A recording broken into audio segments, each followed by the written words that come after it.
சரி நீ வீட்டில் இரு, நான் கடைக்கு போயிட்டு வந்துடுறேன். மோ எனக்கு முறுக்கு கரைச்செல்லாம் சாப்பிடணும்னு ஆசையாக இருக்குது, வாங்கிட்டு வந்து தரியா? அதெல்லாம் சாப்பிட நீ என்ன குழந்தையா? நான் ஃப்ரூட்ஸ் வாங்கிட்டுறேன், ஒழுங்காக சாப்பிடு. மோ ப்ளீஸ் மோ. அதான் வேணாங்கிறேன்ல, நான் போய் பழம் வாங்கிட்டுறேன். வாடா. வரேன் மாமா. என்ன நேரத்தில் வந்திருக்க?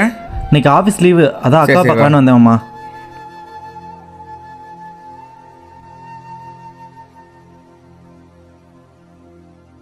உன் தம்பி வந்திருக்காண்டி. ஆ வாடா. டேய் வாடா. அக்கா எப்படிக்கா இருக்க? நல்லா இருக்கேன்டா, உட்காரு வா. இந்தா உனக்கு பிடிக்குமேனு இதெல்லாம் வாங்கிட்டு வந்தேன். ஐய் ஏண்டா இந்த மாதிரி டைமில் ஏன்டா என்ன பழம் வாங்கிட்டு கொடுக்குற? விடுங்க மாமா, எப்போவுமா சாப்பிட போகிறா? என்னைக்காச்சும் ஒரு நாள் தானே சாப்பிட போகிறா. அதுவும் இல்லாமல் அவளுக்கு பிடிக்குமேனு தானே வாங்கிட்டு வந்தேன். நீ சாப்பிடுக்கா. சரிடா, இது சாப்பாடு எடுத்துக்கிறேன். இனிமேல் உன்னைய கையில் பிடிக்க முடியாது. அடுத்து